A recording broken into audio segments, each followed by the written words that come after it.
Good evening, America. I'm Donald Trump Jr. We're here tonight to talk about the great American story, to talk about this country we all love, this land of promise and opportunity, of heroes and greatness. Just a few short months ago, we were seeing the American dream become a reality for more of our citizens than ever before. The greatest prolonged economic expansion in American history, the lowest unemployment rate in nearly 50 years, the lowest unemployment rates ever for Black Americans, Hispanic Americans, women, and pretty much every other demographic group.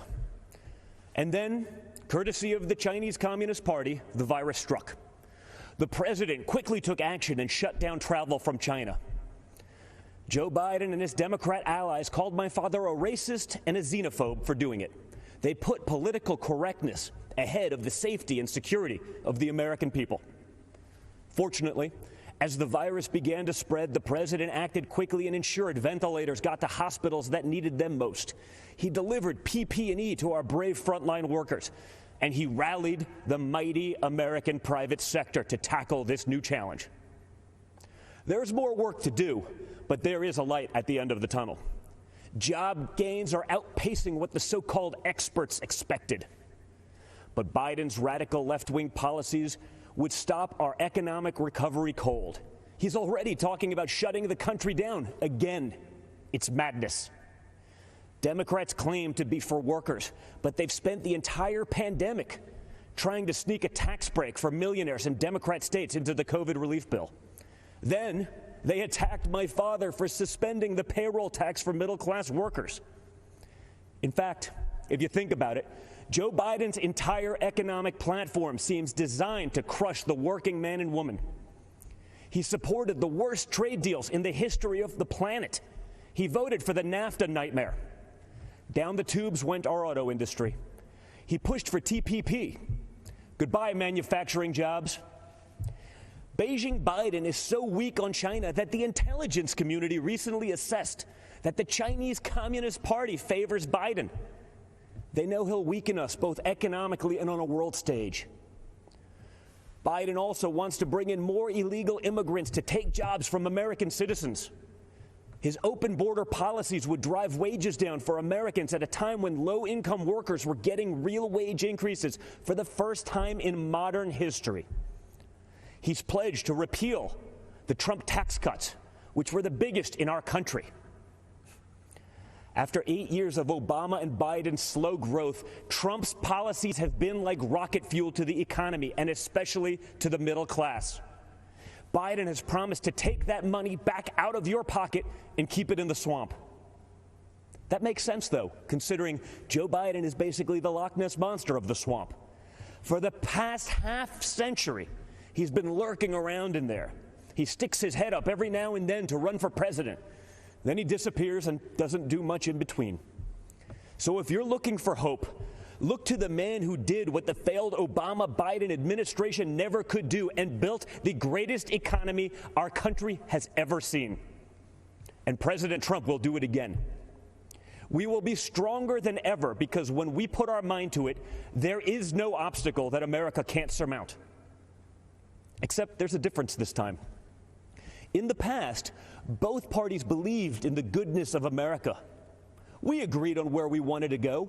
We just disagreed on how to get there. This time, the other party is attacking the very principles on which our nation was founded. Freedom of thought, freedom of speech, freedom of religion, the rule of law. Thomas Jefferson famously said, "I have sworn upon the altar of God eternal hostility against every form of tyranny over the mind of man." Our founders believed there was nothing more important than protecting our God-given right to think for ourselves. Now, the left, they're trying to cancel all of those founders. They don't seem to understand this important principle. In order to improve in the future, we must learn from our past, not erase it. So we're not going to tear down monuments and forget the people who built our great nation. Instead, we will learn from our past so we don't repeat any mistakes. And we will work tirelessly to improve the lives of all Americans. Joe Biden and the radical left are now coming for our freedom of speech. They want to bully us into submission. If they get their way, it will no longer be the silent majority. It will be the silenced majority. This has to stop. Freedom of expression used to be a liberal value, at least before the radical left took over. Now the Republican Party is the home of free speech, the place where anyone from any background can speak their mind, and may the best ideas win. People of faith are under attack. You're not allowed to go to church, but mass chaos in the streets gets a pass. It's almost like this election is shaping up to be church, work, and school versus rioting, looting, and vandalism. Or, in the words of Biden and the Democrats, peaceful protesting. Anarchists have been flooding our streets, and Democrat mayors are ordering the police to stand down. Small businesses across America, many of them minority-owned, are being torched by mobs. The Democrat mayors pretend it's not happening. They actually called it a summer of love. And that brings me to another important principle. Every American must be free to live without fear of violence in your country, in your communities, and in your homes. All men and women are created equal and must be treated equally under the law. That's why we must put an end to racism, and we must ensure that any police officer who abuses their powers is held accountable. What happened to George Floyd is a disgrace, and if you know a police officer, you know they agree with that too. But we cannot lose sight of the fact that our police are American heroes. They deserve our deepest appreciation. Because no matter what the Democrats say, you and I both know when we dial 911, we don't want it going to voicemail. So defunding the police is not an option. Everything starts with safety and security. You can't have anything else without it. You can't focus on building a better future for your children without the peace of mind that they can study safely in their classrooms, play safely in their neighborhoods, and sleep safely in their beds. But safety is only the beginning.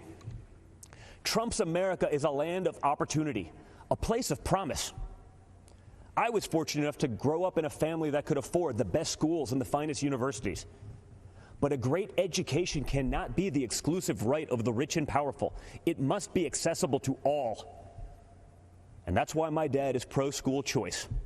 That's why he's called education access the civil rights issue, not just of our time, but of all time. It is unacceptable that too many African American and Hispanic American children are stuck in bad schools just because of their zip code. Donald Trump will not stand for it.